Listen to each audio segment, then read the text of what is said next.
প্রস্তাবিত ঢাকা সেন্ট্রাল ইউনিভার্সিটির নতুন করে কিন্তু আজকে আবার একটা সার্কুলার দিয়েছে। এই সার্কুলার হচ্ছে কি তোমার প্রস্তাবিত ঢাকা সেন্ট্রাল ইউনিভার্সিটি বাস্তবায়ন প্রক্রিয়াধীন, যেটা এখনো বাস্তবায়ন হয়নি। তো এটার 24-25 সেশনের জন্য কিন্তু তোমার নতুন করে সার্কুলার দিয়েছে। তো এই সার্কুলারে খুবই গুরুত্বপূর্ণ অনেকগুলো বিষয় চলে আসছে, যে বিষয়গুলো এর আগে ছিল না। সেভেন কলেজের মধ্যে যে বিষয়গুলো এর আগে কখনো ছিল না, এখন নতুন করে যুক্ত হয়েছে।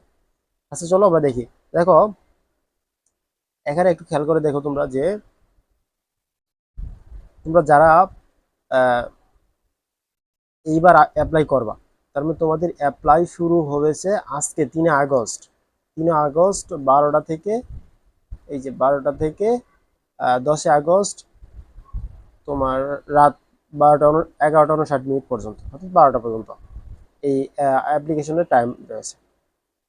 আর যারা পূর্বে অ্যাপ্লাই করেছিলেন তাদের আর অ্যাপ্লাই করার দরকার নাই, চাইলে তারা অ্যাপ্লাই সেটা বাতিল করতে পারে। এই 3 আগস্ট থেকে 10 আগস্টের মধ্যে চাইলে তোমরা অ্যাপ্লাই বাতিল করতে পারো। আর এখানে দেখো অনেক কিছু তোমাদের বলে দিয়েছে যে কবে ক্লাস শুরু হবে, এই যে ভর্তি শেষ তারিখ, ক্লাস শুরুর তারিখ, খুব দ্রুতই কার্যক্রম সবকিছু শুরু হয়ে যাবে। এবার আসো যে গুরুত্বপূর্ণ যে বিষয়, এটা হলো বিজ্ঞান। আমি যে নোটিশটা তোমাদের দেখাইতেছি এটা হচ্ছে বিজ্ঞানের, যারা বিজ্ঞান বিভাগে পরীক্ষা দিবে তাদের জন্য এই নোটিশটা। এটাতে বলছে 23 আগস্ট 2025 শনিবার সকাল 11টা থেকে 12টা পর্যন্ত পরীক্ষা অনুষ্ঠিত হবে। আর তোমরা অবশ্যই জানো এখানে যে 7টি কলেজ আছে সেই 7টি কলেজ তোমরা সম্পর্কে জানো। এখন নতুন করে যে আজকে সার্কুলার প্রকাশিত হয়েছে, এখানে একটা বিষয় গুরুত্বপূর্ণ উল্লেখ করেছে, সেটা হচ্ছে যে যে প্রত্যেকটা কলেজে আগে যে পরিমাণ সিট ছিল তার থেকে কিন্তু সম্পূর্ণ একদম অর্ধেক পরিমাণ সিট কমে গেছে। এই এই এই নোটিশটাতে তোমরা দেখতে পারবে যে ঢাকা কলেজের দিকে যদি খেয়াল করো, যে ঢাকা কলেজে পদার্থবিজ্ঞানে টোটাল সিট আছে 80টা, তারপর রসায়নে আছে 80টা, গণিতে আছে 81টা। এভাবে আগে কিন্তু অনেকগুলো সিট ছিল।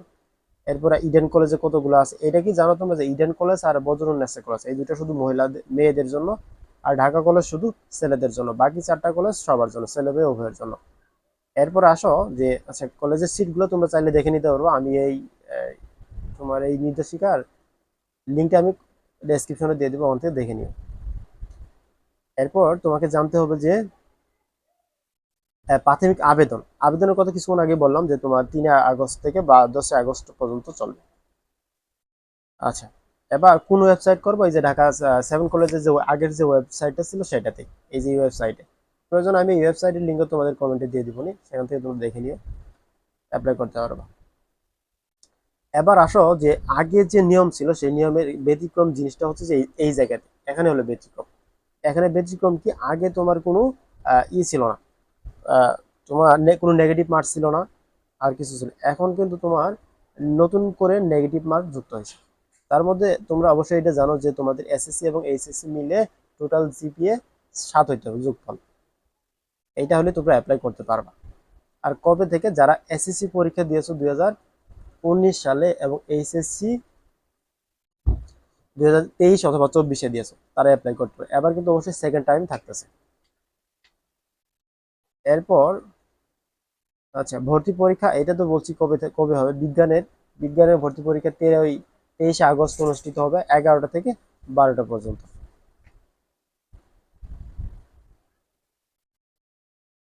আচ্ছা, মেধা তালিকা পূরণ করা হবে তোমাদের, যদি তোমাদের যারা এসএসসি পরীক্ষা তোমরা কিন্তু জানো টোটাল টোটাল হচ্ছে কত, 120 মার্কের পরীক্ষা হবে। তার মধ্যে হচ্ছে 100 মার্কে হবে তোমার আহ, পরীক্ষা, এমসিকিউ পরীক্ষা, আর 20 মার্ক হচ্ছে তোমার জিপিএ এর উপর। জিপিএ কে তোমার 2 দ্বারা গুণ দেওয়া হবে, 2 দিয়ে গুণ দিয়ে এসএসসি জিপিএ কে 2 দ্বারা গুণ এবং এইচএসসি কে 2 দ্বারা গুণ। এই টোটাল হলো 10 10 20। আচ্ছা, তারপর এখানে নির্দেশনা দেওয়া আছে যে তুমি যদি কি রসায়নে পড়তে চাও তাহলে তোমাকে রসায়ন অবশ্যই 5 নম্বর পাইতে হবে, এবং উচ্চ মাধ্যমিক এবং মাধ্যমিকে অবশ্যই তোমাকে রসায়ন এবং গণিত সাবজেক্ট থাকতে হবে। Okay. তো আশা করি এই বিষয়গুলো তোমরা বুঝতে পারছো। মেইনলি এবার নতুন করে ভিন্নতা আসছে, তোমার নেগেটিভ মার্ক যুক্ত হয়েছে। যদি তুমি 4টা ভুল করো, 4টা ভুলে তোমার 1 নম্বর চলে যাবে। এরপর অবশ্যই তোমাকে 40 নম্বর পেয়ে পাস করতে হবে। 40 নম্বরের নিচে পেলে তুমি অবশ্যই কিন্তু ফেল। আর এটাও তো বললাম যে তোমাদের যোগ্যতা হচ্ছে কত, টোটাল দুইটা মিলে 7 পাওয়া লাগবে। আর আবেদন ফি 800 টাকা, এটা তো তোমাদের বলে রাখছি আগেই। তো আশা করি ওভারঅল তোমরা সবগুলো বিষয় বুঝতে পারছো। আর এরপরে যদি কোনো কিছু জানার ইচ্ছা থাকে তাহলে আমাকে কমেন্ট করে অবশ্যই জানাতে পারো। ঠিক আছে, সবাইকে ধন্যবাদ, আল্লাহ হাফিজ।